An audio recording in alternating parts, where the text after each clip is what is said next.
Há muitas maneiras de conhecer a história de um país ou de uma época. Hoje trazemos um homem que representará meio século de vida política, uma época já passada e que, sobretudo, vive de recordações. Em outros programas sobre história de Portugal, aqui ficará o testemunho de ideias bastante diferentes, apresentadas de uma maneira menos confessional, mais polémica e mais viva. Este livro que o Sr. Doutor estava agora a autografar, Tudo pelo Homem, Nada contra o Homem, quando é que o escreveu? Em que altura?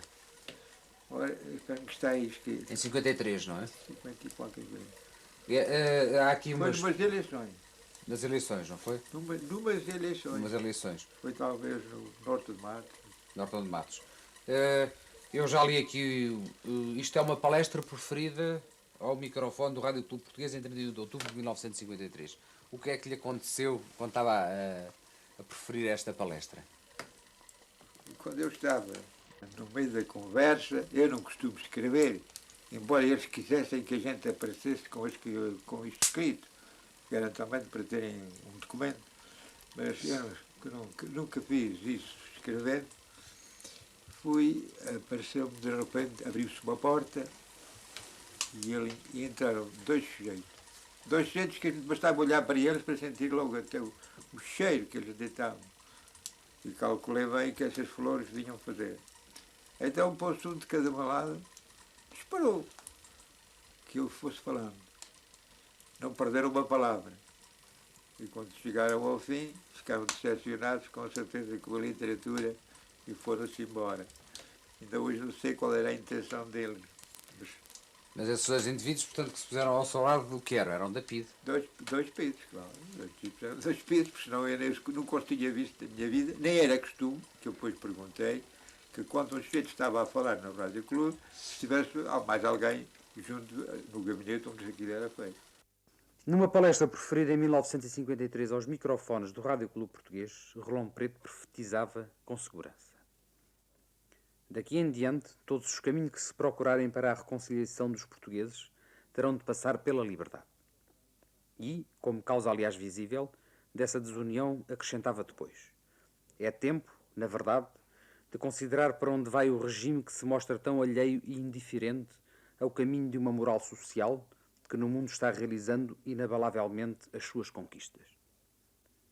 Todos sabemos, hoje, para onde foi o regime salazarista. E, no entanto, este homem, quem é este homem de pensamento e ação de direita, que talvez pela direita se opunha a Salazar? Quando a PIDE vinha à sua procura aqui à casa e lhe cercavam a casa, como é que fazia? Fugia, escondia-se? Eu desaparecia, já lhe disse que tinha um dispositivo nessa altura, tinha um dispositivo feroz, para onde eu podia escapar para a serra. Mas dessa vez, alguma vez muito séria, que eu não queria ser preso nessa altura porque estávamos preparando um movimento e eu gostava de ficar na cadeia em lugar de ir ver o resto. Não foi uma justificação, nem sequer o desfiar de memórias que viemos procurar junto dele. Estamos convictos e suficientemente opostos às suas ideias de que aquilo por que lutou repousa nos livros da história. Viemos ouvir uma testemunha de uma das épocas mais fecundas em assanhadas disputas ideológicas. Não viemos ouvir um vencido, se é que se poderá falar assim. Qual, pode-se perguntar, a vantagem de soprar nas cinzas? Francisco Rolão Preto não tem que responder a isso, porque a pergunta não tem sentido.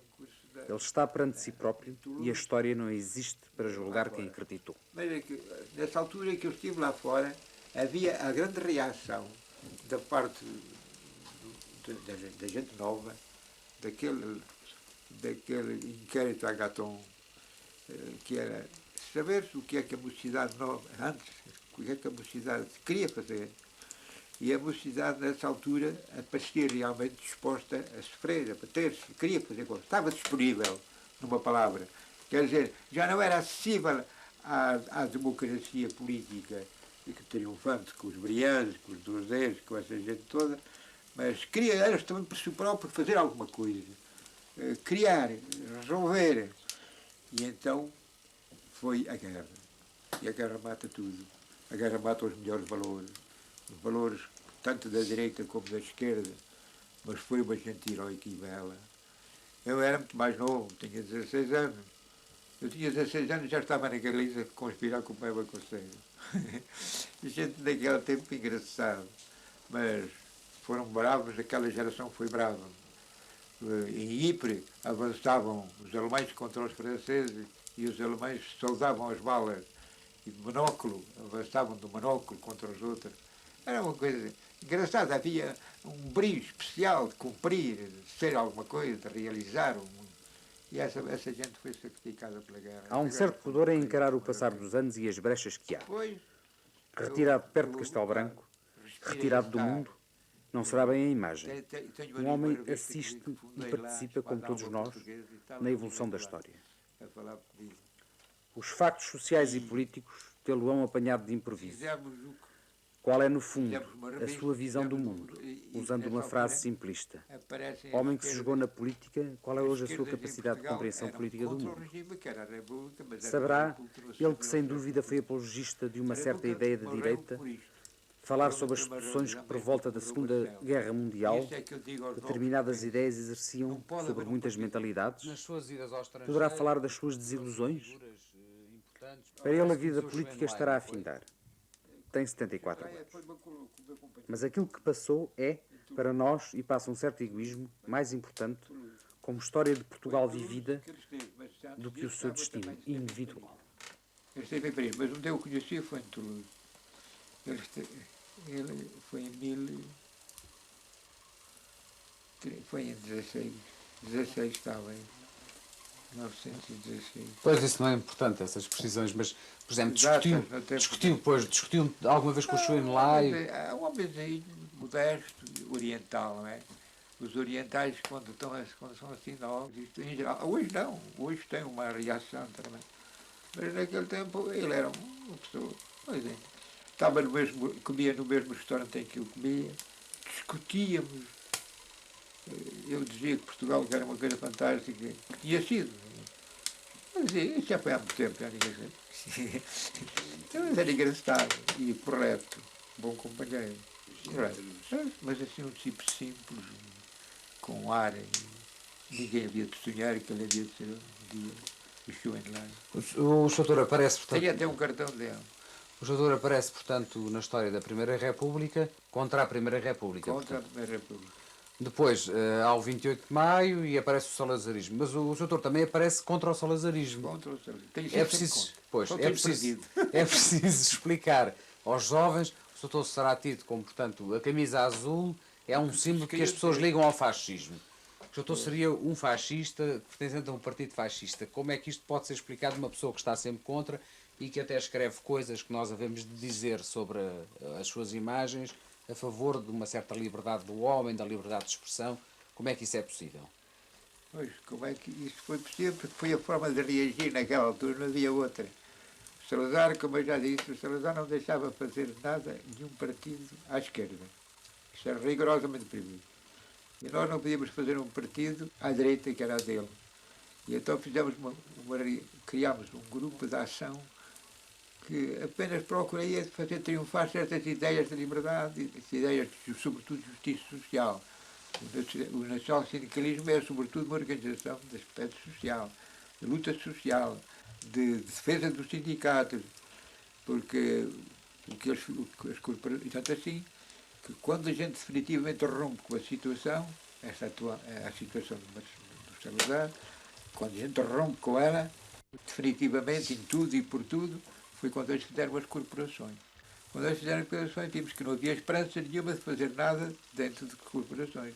Visto que nós queríamos a liberdade dos sindicatos, queríamos o sindicato livre e não o sindicato uno, etc. Queríamos as conquistas que nós punhamos indispensáveis para alguém, para manter as liberdades e a maneira de viver melhor, mais favorecida dos portugueses. De maneira que nós... As camisas azuis, já há bocado lhe disse, as camisas azuis eram sobretudo para bater no Salazar, não eram para bater em mais ninguém. Tanto assim que nós conspirámos e lutámos com os republicanos sempre. Eles vieram sempre connosco enquanto nós fomos partidos em Lisboa. Eu acho que podíamos mudar agora a conversa noutro sentido. É o seguinte, portanto, o Dr. Rolão Preto era proprietário rural, sempre foi. Nasceu já proprietário rural, não é verdade? Portanto, lutou por um partido de direita. Será Não Será? poderá definir direita, não. Não era? Não, porque eu queria transformações sociais e económicas. Eu queria que a propriedade seja também uma coisa social e não que seja só para determinados privilegiados. Não, tem obrigações sociais e eu pus os meus escritos sempre.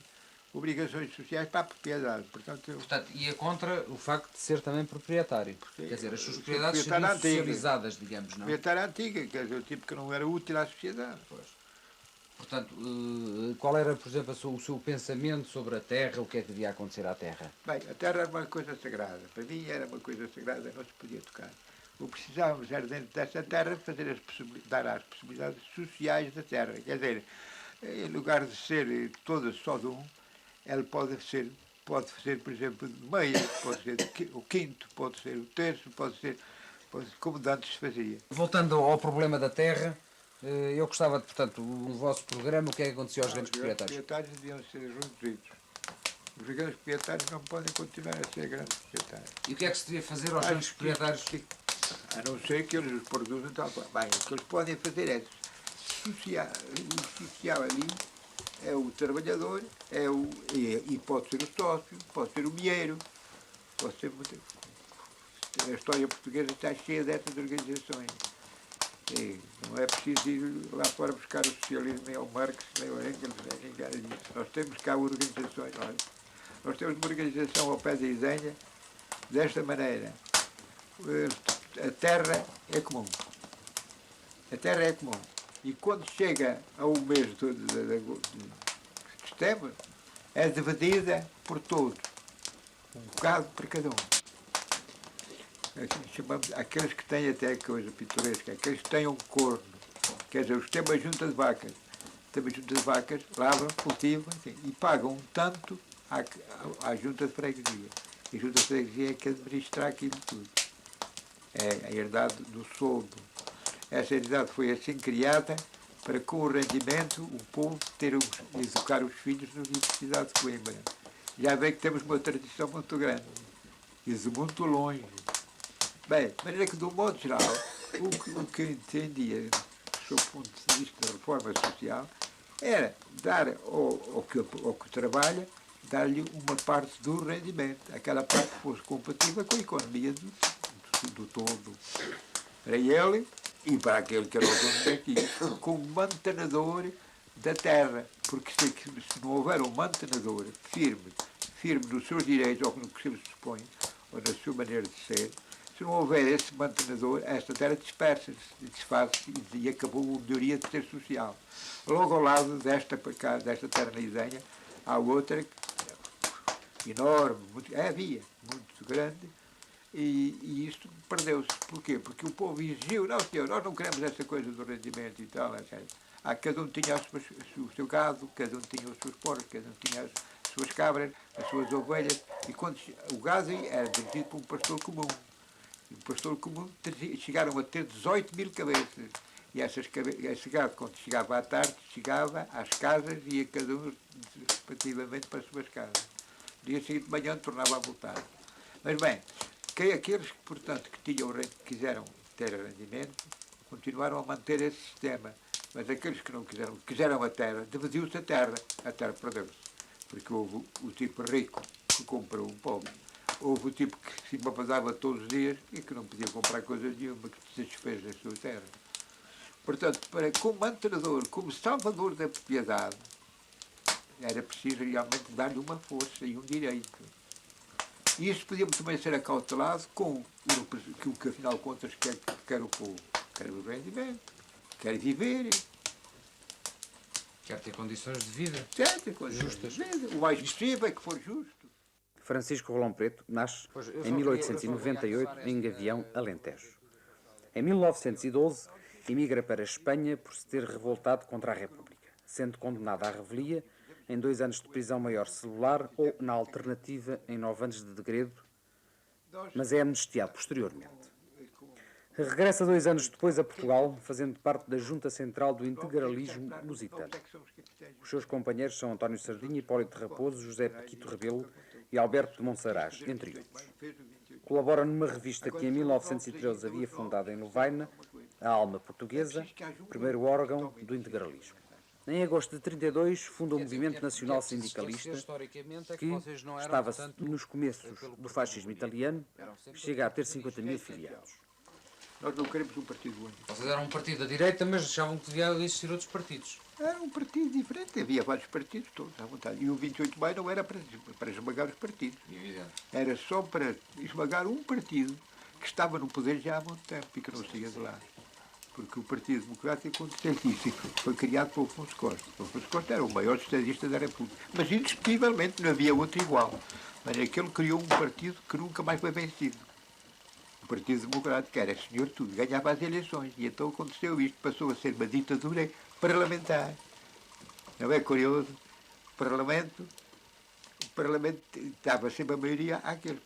O António Maria da Silva, nas vésperas de 28 de maio, tinha ganho as eleições de maneira estrondosa. Não havia ninguém que reclamasse. E tinha a eleição deles a ele uma maioria estrondosa.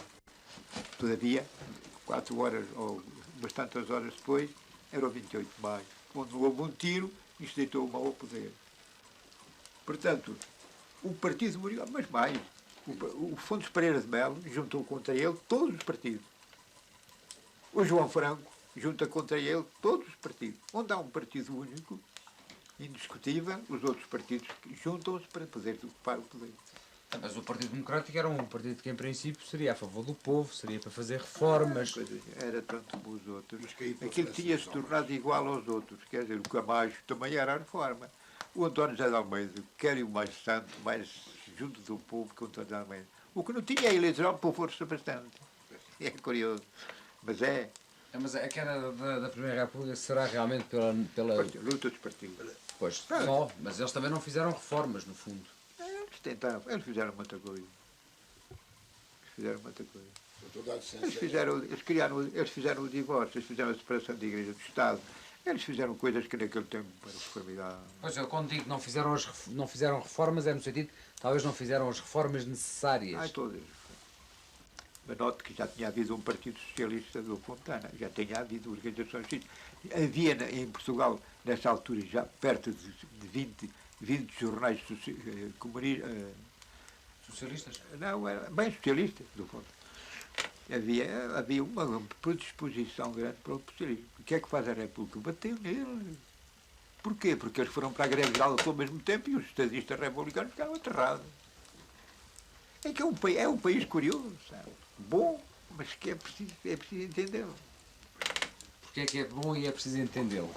Porque tem as suas maneiras, os seus preconceitos, que se não foram em conta, que em geral os tipos, quando chegam a Lisboa, os governantes, quebram essa linha de povo, deixam de ser povo para fazer a traição, que eu chamo a traição burguesa, passam a pensar como pensam os burgueses, quer dizer, com des accommodement da Eclesiel. E não há accommodement, ou tem que ser tudo uma vez, ou não é. Quer dizer, há um esquecimento da terra onde eles pertencem. Tempo, e só um certo período. Depois o povo desconfia. E este povo, que é um povo miserável e bom, desconfia. Está sempre desconfiado com o poder. Em 1934, discorda, numa mensagem enviada ao Presidente da República, de várias atuações políticas e isso vale-lhe a expulsão do país por 6 meses. Nessa altura, o movimento nacional sindicalista é proibido. Em 1951, apoia ativamente a candidatura do almirante Quintão Meireles para a presidência da República. O movimento nacional sindicalista era personalista e comunitário, tendendo a conquistar as liberdades públicas, políticas, sociais e económicas, apoiando-as num sindicalismo livremente organizado e num municipalismo restaurado no plano social. Da sua política social resumia-se numa fórmula bastante ambígua. É preciso que os muito ricos sejam menos ricos para que os muito pobres sejam menos pobres. Quantas campanhas o doutor fez? 3, pelo menos. Ora, foi o general, foi o Norte de Matos, foi do Almirante. Meireles. Quando nós nos juntámos assim, fez-se uma organização poderosa. O Salazar tremeu. Não perdeu as eleições porque ele não estava disposto a perdê-las, não as perdia. Sei, claro. Mas juntámos todos e todos trabalhámos juntos, republicanos e monárquicos, e esquerdas e direitas. Não havia senão portugueses. em função do que acabámos de falar, a sua análise histórica neste momento sobre o que poderá ser o futuro deste país, qual pode ser? Pois, quanto mais nos aproximarmos do povo, melhor. Mas acho que é preciso também manter, salvar as elites, não deixar perder as elites, não deixar esmagar as elites. E, portanto, é sobretudo preciso salvar a classe média, não deixar perder a classe média nesta altura. Olhando para movimentos, portanto, da esquerda, dos jovens, que neste momento são muito ativos, e lembrando-se da sua juventude, relaciona alguma coisa? Nós fomos os mais revoltados possíveis no nosso tempo. E, todavia, quando foi preciso, contribuímos com o nosso esforço, né? Sofremos, depois para a cadeia, etc. É preciso que os novos estejam capazes de ir para a cadeia. Não é só gritos e berros nas ruas de Lisboa. É preciso que eles também sofram, que saibam sofrer, como as outras gerações sofreram. Quer dizer, portanto, é preciso que os jovens, a sua formação política seja uma formação também, digamos, quase com uma relação física, digamos, não é? Sim. Sacrifício, é isso? Está será? mesmo a ver, está, sim senhor, é isso mesmo. É uma questão de sacrifício físico Pois, à política, claro, aos seus ideais, é É isso? nome de uma coisa chamada a comunidade portuguesa. Fora, quer dizer, portanto, qualquer ideal político, isso é uma base... Podia interessar. É aquele que realmente a receber o apoio dos jovens. Então, ir para os campos trabalhar, ajudar o povo e tudo isso. Tudo isso é ótimo. Desde que seja feito com seriedade. Porque senão, se aquilo é apenas pura fantasia, acontece que se riem dele. O que é que vai acontecer a este país, na sua opinião? Um país tem sempre possibilidades que não tem o indivíduo. O indivíduo, chega a uma certa altura, está perdido. Não pode fazer mais nada, acabou-se, está arruinado. O país não. O país tem recursos insondáveis. Portanto, Portugal há de encontrar no seu momento, há de encontrar os seus recursos necessários, e já os tem. O que precisa nesta altura é portugueses juntos, portugueses unidos, portugueses capazes de trabalhar, mesmo por cima das suas ideias. É isso que eu queria. É monárquico, é republicano, não tem nenhuma importância. Mas por cima disso tudo há um ponto em que nos podemos encontrar. É este. Nós não nos encontramos para fazer a revolução. Não fizemos esta porque foi feita pelos militares. E porque não se faz revoluções senão com tropas. Em Portugal a esperança é sempre militar. E os jovens têm uma influência muito grande no país. Porque eu vi em todos os movimentos revolucionários que eu entrei, e não sei quantos já entrei, eu vejo que onde havia jovens, as coisas marchavam, arriscando tudo. E onde não havia sempre fórmulas de adiar. Havia sempre fórmulas de adiar. Mas que os novos são indispensáveis. Ora, numa comunidade, numas constituintes, que sejam como estas vão ser agora, profundamente política só, fatalmente a divisão, a luta. Sim, é irremediável. Porque queremos na mesma adversária. E, portanto, é uma questão de tempo. Voltamos à mesma guerra. Nada que, de facto, não possa ser, nesta altura, aceito pelos portugueses. Porque é uma fórmula.